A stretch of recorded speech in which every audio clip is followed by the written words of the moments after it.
नमस्कार। हामीले प्रिभियस भिडियोमा भनेको हिरागाना चिन्नुदेखि लिएर कसरी लेख्ने हामीले सिकेका थियौं र अब हामी सिक्नेछौं हिरागानाको एडिसनल साउन्ड। यो चाहिँ स्टेप 1 हो, यसको स्टेप 2 पनि छ थोरै। त्यो भन्दा अगाडि चाहिँ हामीले डायक्रिटिकल मार्क्स यो अनि त्यसपछि कन्ट्र्याक्टेड साउन्ड पढ्नुपर्छ। त्यो बुझेपछि मात्रै स्टेप 2 मा गइन्छ। यसकै स्टेप 2 हुन्छ। अनि ल यो अब सुरु गरौँ। सुरुमा भनेको गा, गी, गु, गे, गो। अब यो हेर्दाखेरि का जस्तो छ। हामीले हिरागाना चिनिसक्यौं होला हैन। अब हामीले चिन्नुपर्छ। हिरागाना चिनिसकेपछि हाम्रो आउँछ यो एडिसनल साउन्ड। एडिसनल साउन्ड चाहिँ के हो भन्दाखेरि खास गरी भन्दाखेरि यो चाहिँ डायक्रिटिकल मार्क्स भनेर भन्छ। अब यसले चाहिँ जस्तै कि यहाँनेरि छ गा, जा, दा, बा अनि पी। यसले चाहिँ अब यो भनेको ठ्याक्क यहाँ हेर्नु सक्नुहुन्छ। यहाँ मैले मार्क गरेको छु। यसलाई भन्छ तेन तेन। यो दुईटा धर्कालाई तेन तेन भनिन्छ। अनि यसलाई मारु भनिन्छ। यसलाई तेन तेन भनिन्छ, यसलाई मारु भनिन्छ। यो जोडिँदाखेरि अब यहाँ हेर्न सक्नुहुन्छ। यहाँ काको लाइन, यो साको लाइन, यो ताको लाइन अनि हाको लाइन। तपाईहरुले हिरागाना चार्ट खोलेर लेख्नु भएको छ भने हेर्नु सक्नुहुन्छ। यो काको लाइन, साको लाइन अनि ताको लाइन अनि हाको लाइनमा यो तेन तेन र मारु लागेको हुन्छ। तेन तेन र मारु लागेर तेन तेन लाग्दाखेरिको साउन्ड अब यहाँ हेर्नु ल। तेन तेन लाग्दाखेरिको काको लाइन, अब यो का हो, अब तर तेन तेन लागेपछि गा हुन्छ। अनि यो की हो, अब तेन तेन लागेपछि गी हुन्छ। अनि त्यसपछाडी अब सबैमा यहाँनेरि उच्चारण म भन्दिदै जान्छु। त्यसमा सुरुमा यो हेर्नु, यो भनेको मारु भनिन्छ। यसलाई यो सानो गोलो मारु भनिन्छ। यसलाई यहाँनेरि अब अन्तिममा हेर्नु त। यहाँनेरि बा छ, जस्तै कि यो चाहिँ हा हो, तर यहाँ तेन तेन लागेर बा भएको छ। अनि यो हि हो, तर तेन तेन लागेर बी भएको छ। त्यसैगरी अब यो यही लाइन हो, तर यहाँनेरि हेर्न सक्नुहुन्छ यो चाहिँ तेन तेन नलागेर मारु लागेको छ। अब मारु लागेपछि यो हा पा हुन्छ। अनि हि पी हुन्छ। अनि यो फु पु हुन्छ। अनि हे पे हुन्छ। अनि पो हुन्छ। यो यसैगरी लक्षरे हामी हेर्दै जाउँ। गा, गी, गु, गे, गो, जा, जी, जु, जे, जो, दा, जी, जु, दे, दो। अब यहाँ हेर्नु, तपाईहरुले यहाँ ध्यान दिनुपर्ने कुरा हुन्छ के भन्दाखेरि अलिकति त्यति धेरै यो इम्पोर्टेन्ट पनि छैन, तर पनि बुझिराख्नुपर्छ। हामीलाई पछि सहज हुन्छ। यो जी हो, यो पनि जी हो, यो पनि जी हो, यो पनि जी हो। अब हामीले दुईटै जी जी छ। अब यो कति बेला लेख्ने कति बेला नलेख्ने भन्ने कुरा हो हैन। जस्तै कि हाम्रो नेपालीमा पनि स हामीले 3 प्रकारको स पढिन्छ हैन। अब त्यसको अब भिन्न भिन्नै ठाउँमा प्रयोग गरिन्छ। त्यसैगरी यो चाहिँ धेरै प्रयोग हुँदैन। यो चाहिँ केही ठाउँमा केही शब्दहरुमा मात्रै थोरै प्रयोग हुन्छ, लेस प्रयोग हुन्छ। यसलाई चाहिँ है लेस प्रयोग हुन्छ। यो चाहिँ बढी प्रयोग हुन्छ। यो चाहिँ अब 100 मा 97% प्रयोग हुन्छ भने यो चाहिँ 100 मा 3% समथिङ त्यस्तै भनौं न। अब बुझ्नलाई त्यसरी प्रयोग हुन्छ। अनि यो दा, जी, जु, दे, दो यसलाई चाहिँ चिने मात्रै हुन्छ। त्यस्तो प्र्याक्टिस गर्नु पर्दैन, चिने मात्रै हुन्छ। लेख्नु चाहिँ लेखिराख्नु, चिने हुन्छ। बा, बी, बु। अब तपाईहरुले यहाँ दुईटा बु देख्न सक्नुहुन्छ। बुकमा तपाईले यो खालको बु पाउनुहुन्छ। यो चाहिँ अब मैले लेखेको बु हो। यो चाहिँ हामीले लेख्ने यसरी नै लेखिन्छ। अब सहजको लागि अब यसरी गरिराख्नु अलि अप्ठ्यारो हुन्छ र अब नेपाली पारा भनौं। अब तपाईहरुलाई कुन चाहिँ म एकदमै त्यही तरिकाले लेख्छु जुन तरिकाले बुकमा छ भनेर लेख्नुहुन्छ भने पनि त्यही लेख्न सक्नुहुन्छ। र यो खाले बु लेख्छु भन्दा पनि लेख्न सक्नुहुन्छ। र अनि बे, अब यो हे हो, यसको बे भयो। अब यो हो को बो भयो। किन? तेन तेन लाग्यो नि त। हाम्रो तेन तेन लागेपछि बो भयो। अब अन्तिमको लाइन अघि हामीले फेरि हेरि पनि हाल्यौँ। मारु लागेपछि हा पा अनि हिको पी अनि फुको पु अनि पेको हेको पे अनि अन्तिमको होको पो। यसरी यो चाहिँ एडिसनल साउन्ड स्टेप 1 है। यसलाई चाहिँ भन्छ डायक्रिटिकल मार्क्स भनिन्छ है। डायक्रिटिकल मार्क्स भनिन्छ यो भनेको चाहिँ डायक्रिटिकल मार्क्स। अनि यसलाई चाहिँ कुन कुन लाइनमा हुन्छ भन्दाखेरि हिरागानाको चार्टमा हेर्न सक्नुहुन्छ। का, सा, ता अनि हाको लाइनमा। यो लाइनहरुमा तपाईले यसरी मारु र तेन लगाएर यसरी डायक्रिटिकल मार्क्सको प्रयोग गरेर उच्चारण एडिसनल साउन्ड बनाउन सक्नुहुन्छ। अनि यो भनेको चाहिँ यसको अब अर्को पार्ट पनि छ। यसरी नै अब योहरू लागेर अर्को पनि बनेको हुन्छ जुनलाई यो हामीले यो कन्ट्र्याक्टेड साउन्ड्स पढिसकेपछि सिक्छौं। नमस्कार, हाम्रो डायक्रिटिकल मार्क्सको अर्को दोस्रो पार्ट र कन्ट्र्याक्टेड साउन्ड्स भन्ने सिक्ने छौं। अब यो भनेको चाहिँ के हो भन्दाखेरि अब प्रिभियस भिडियोमा हामीले कालाई गा बनाउन अनि त्यसरी कीलाई गी बनाउन त्यसरी सिकेका थियौं भने अब हामी यो कन्ट्र्याक्टेड साउन्ड्स भन्ने सिक्छौं। जुन चाहिँ अब यहाँ हेर्नु होला, सुरुमा हेर्नु पर्दाखेरि हामीले या, यु अनि यो तपाईहरुले हिरागानामा गएर हेर्नु सक्नुहुन्छ।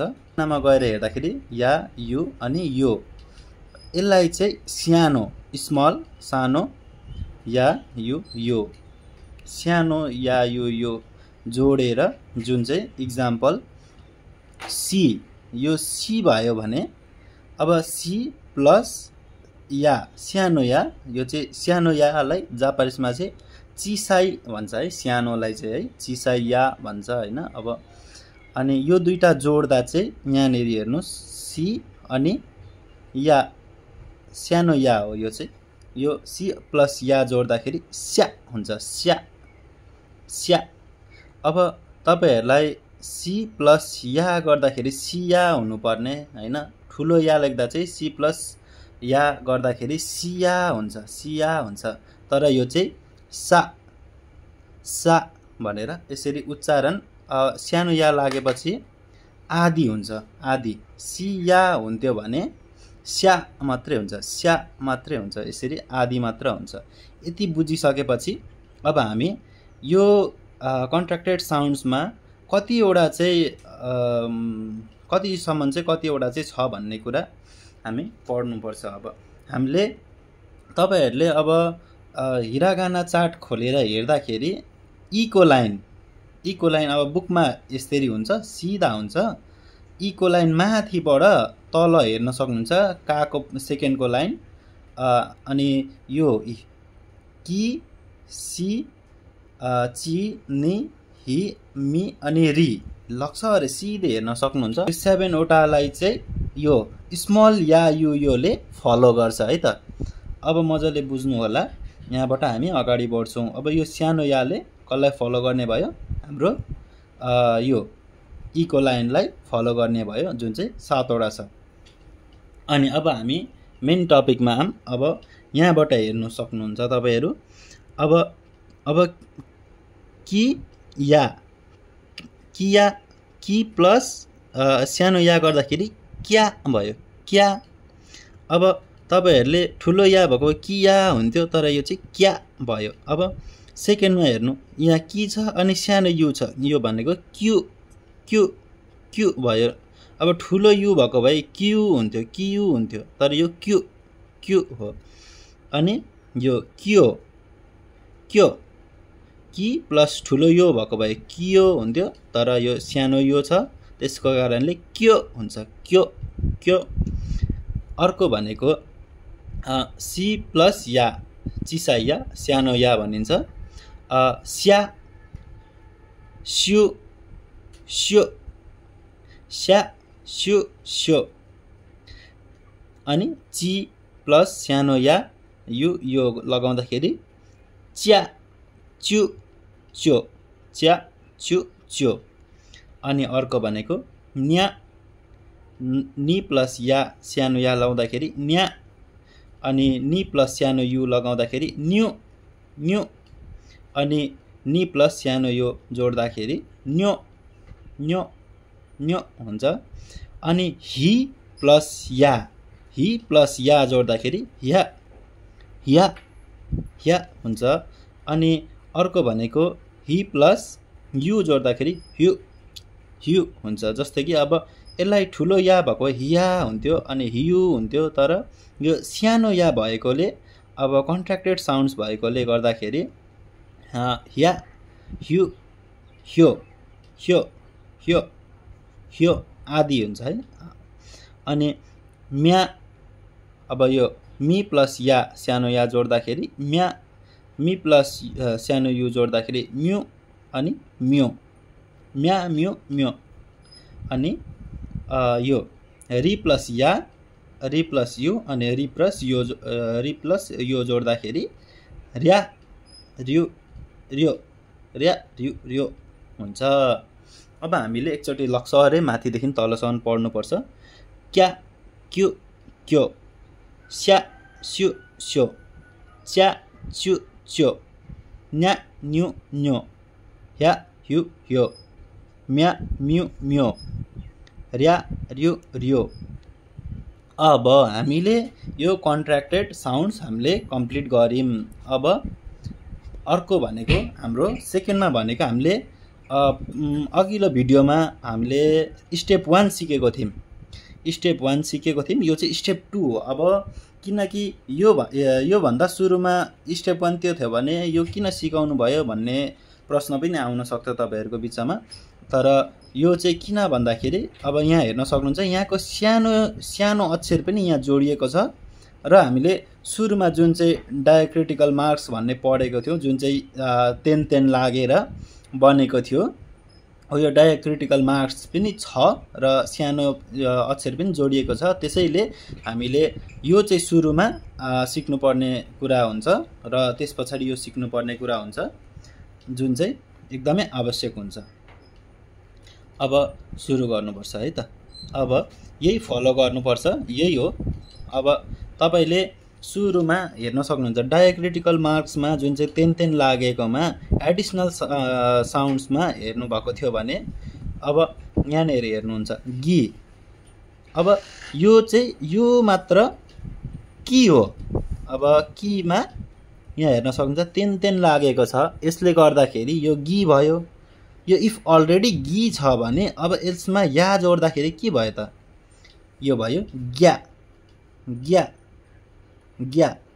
अब यहाँ हेर्न सक्नुहुन्छ अलरेडी यो मात्रै हेर्नु भयो भने सी, अनि त्यसपछि तेन लागेपछि यो के भयो भन्दाखेरि जी भयो। अनि जीमा या गर्दाखेरि, या लगाउँदाखेरि, सानो या लगाउँदाखेरि के हुन्छ भन्दाखेरि ज्या ज्या ज्या हुन्छ। अनि यहाँ हेर्न सक्नुहुन्छ बिया, बीमा जस्तै कि यो मात्रै हेर्नु भयो भने हि, अनि यहाँनेर हेर्नु भयो भने यो तेन लागेको छ, तेन लागेपछि यो बन्छ यहाँ सानो चिसाई या लगायो भने यो हुन्छ ब्या। अनि यहाँ हेर्दा यो चाहिँ अब यसमा अलिकति ध्यान दिनु, यो बी हो भने यो के हो त? पी हो, जुन चाहिँ हामीले मारु भनिन्छ। यसलाई मारु भनिन्छ हैन त? मारु भनिन्छ, यो मारु हुन्छ। अनि यसलाई चाहिँ हामीले या जोड्दाखेरि के हुन्छ भन्दाखेरि यो पी हो भने, यो मारु जोड्दाखेरि यो पी भयो भने यहाँ या जोड्दाखेरि के हुन्छ? पी प्लस ठुलो या भएको भने चाहिँ पिया हुन्थ्यो, तर यहाँ चाहिँ पी प्लस सानो या जोड्दाखेरि प्या हुन्छ है, प्या हुन्छ है। ल अब यसलाई नै यही उयसको आधारले अब हामी अगाडि बढ्नुपर्छ है त। अब यहाँ हेर्न सक्नुहुन्छ डायक्रिटिकल मार्क्सको स्टेप 2। अब यहाँ हेर्नु सानो या यु अनि यो जोडेर यी diacritical marks plus yeah you यो यो यहाँ हेर्नु। अब ग्या, गी प्लस सानो या ग्या, गी प्लस सानो यु ग्यु, अनि गी प्लस सानो यो ग्यो। अब यहाँ हेर्नु यहाँ क्या क्यु क्यो छ भने यहाँ अब किनकि यहाँ तेन लागेको छ भने, अब यहाँ तेन लागेको छ भने यो भयो ग्या ग्यु ग्यो। अनि अब यहाँ हेर्नु सक्नुहुन्छ। अब यहाँ स्या स्यु स्यो छ भने अब यहाँ भयो, यहाँ हेर्नुहोस् अब ज्या ज्यु ज्यो, किनभने यहाँ तेन लागेको छ। ज्या ज्यु ज्यो, ज्या ज्यु ज्यो। अनि यहाँ हेर्न सक्नुहुन्छ ब्या ब्यु ब्यो, ब्या ब्यु ब्यो, प्या प्यु प्यो, प्या प्यु प्यो। यति भनिसक्दा अब हामीले डायक्रिटिकल मार्क्सको स्टेप 1 स्टेप 2 पनि सिक्यौं र कन्ट्र्याक्टेड साउन्ड्स पनि सिक्यौं। अब कन्ट्र्याक्टेड साउन्ड्स र डायक्रिटिकल मार्क्सलाई जोड्न पनि सिक्यौं, जोडेर उच्चारण गर्न पनि सिक्यौं। अब हामीले हाम्रो नेक्स्ट भिडियोमा चाहिँ हामीले डबल कन्सोनेन्ट्स पढ्छौं, जुन चाहिँ अब धेरैजनाले अब लेसन थालिसकेकोहरूलाई पनि कन्फ्युजन हुन्छ, किनकि उहाँहरूले पनि मजाले सुरुमा पढ्नु भएको हुँदैन। त्यसै कारणले मैले चाहिँ यतिमै राखिदिएको छु। यसले धेरै सहयोग हुन्छ तपाईहरुलाई। अब कति सेन्सेहरूले, कति सेम्पाईहरूले हजुरहरूलाई यो चु अलि पछि सिकाउन सक्नुहुन्छ, तर यति बेला सिक्ने हो यो, किनकि हामीले हिरागाना सिक्दैखेरिदेखि नै हामीले यो चुको पनि प्रयोग गर्ने। अब यसलाई स्मल चु भन्छ है त, यसलाई चिसाई चु भन्छ। यो चाहिँ कहाँ लाग्छ, के लाग्छ हामी नेक्स्ट भिडियोमा हेर्नेछौँ।